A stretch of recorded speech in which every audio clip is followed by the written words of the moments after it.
Kia ora, boys and girls. Well, Christmas is coming, like 10 days away. So let's have one of the Christmas stories. There's lots of great kids' books about Christmas. And this one's called The Three Wise Women. Just for the record, the Bible doesn't say they were men. In the west, the sky was bright as stars as a young woman stayed up late baking bread. As she waited for the dough to rise, she went to the door and combed her hair, singing a song about the midnight. Suddenly she stopped. Far away in the east there was a new star, brighter than all the rest. It was so bright it bathed the woman's kitchen in starshine. The beams from the star shone right on to the dough. The woman stared in disbelief. The dough was rising, was filled with starlight. She was afraid to touch it at first, but it was firm, ready to be baked, so she cooked it in the oven. As soon as it's ready, she said to herself, I shall take the star bread and travel east. I must find where the great light is coming from. And way down south, where countries are hotter, another woman sat up late rocking her child. He was cutting a tooth and couldn't sleep. Poor mum. His mother hummed to him and loved him with words that no one else could understand. Shall Mama get you the moon, sweet baby? She crooned, taking her child out into the night to find a breeze. I could cut you a slice with a piece of mango to cool your poor mouth. The young child stretched out his fat little arms to the moon, and his mother laughed. Then they saw a strange sight, a bright new star arising in the northeast.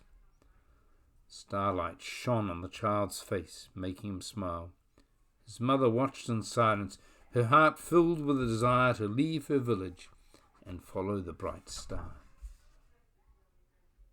And far, far away in the southeast, an old woman was telling stories to her grandchildren by the dying light of a cooking fire. Their mothers sat resting for the first time that day, while the old woman spoke of tigers and monkeys and temples and snakes and lotus flowers. And gradually the story began to change, and suddenly there was a star in it.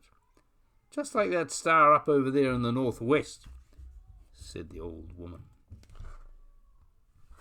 She's telling the story. And then what happened, Grandma? The children prompted her, for they too had stopped in mid-story and were gazing at the star. And all the children hushed and gazed at her, forgetting the story they'd been listening to and wanting a new one, full of silver starlight. What was it about that star? There was something different about it, something that drew all three women from their homelands, following the same that said to each of them, Follow me. They met on a path of starlight. Use your imagination about this book. Not knowing how long or far they had travelled. They were not hungry or thirsty or tired, so each supposed her journey had been short. They found themselves on a dusty road at midnight, where the sky was deep dark blue and the moon a fingernail of mother of pearl.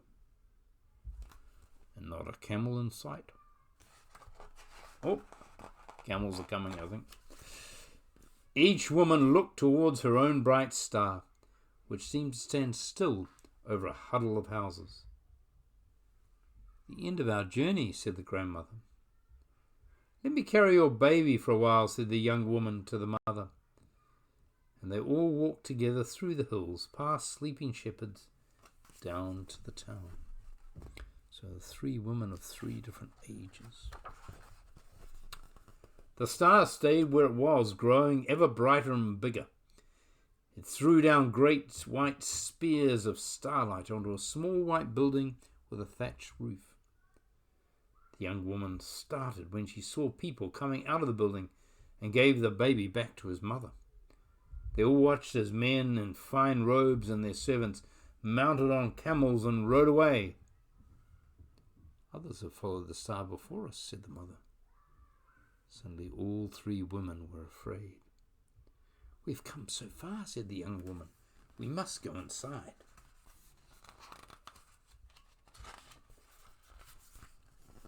They ducked their heads under the low door beam and looked in. It was just a stable with horses and donkeys. But it was also home for a new family, a man and a woman and a newborn child, all bathed in silver starlight. And there was gold too, a whole heap of it, by the baby's makeshift crib, and other rich presents. But nothing as rich or as bright as the glow surrounding the baby. "Come in," said the new mother, and the women entered quietly. Their hearts were full. They too wanted to give presents. They told the baby's mother how they'd left their homes drawn by the star. They'd travelled by star path and moonlight, hardly knowing how they got there. The young woman took the loaf of star bread from her bundle. It was still warm and smelled fresh.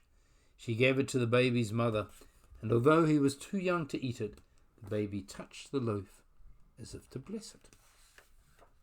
The grandmother said, "I have nothing in my bundle to give the child, but I'd like to tell him a story." And the three women sat in the straw with the new family, and the grandmother told a story full of starlight and hope. And all the time the mother from the south held her sleeping baby, and her heart was pounding, for he was all she had to give. And though she was filled with a strange new love for the baby in the crib, her own child was as dear to her as life itself. When the story finished, her child awoke. Straight away he saw the baby and held out his arms to him. See? The two mothers held their sons, and the child gave the baby a kiss full of starlight. His mother sighed and held her child tight. There had been a present after all. Well, the three wise women left the stable and walked the paths the stars had made to lead them home. When they got back to their villages, no one noticed they'd been away, and no one remembered the star. But the star baby in the stable never forgot the women and their three presents. When he grew up, he showed that fresh-baked loaves taste even better when they're shared. He told the most wonderful stories to anyone who would listen. And the man whose birth had been marked by a new star taught the whole world that the greatest gift of all is love. And that's the end of the story.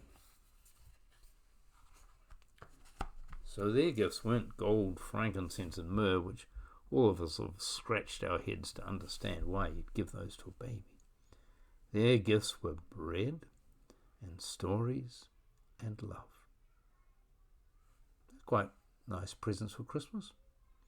Wrap up some bread, wrap up some stories, wrap up some love, and give it to people you care about. You have a great Christmas. See ya.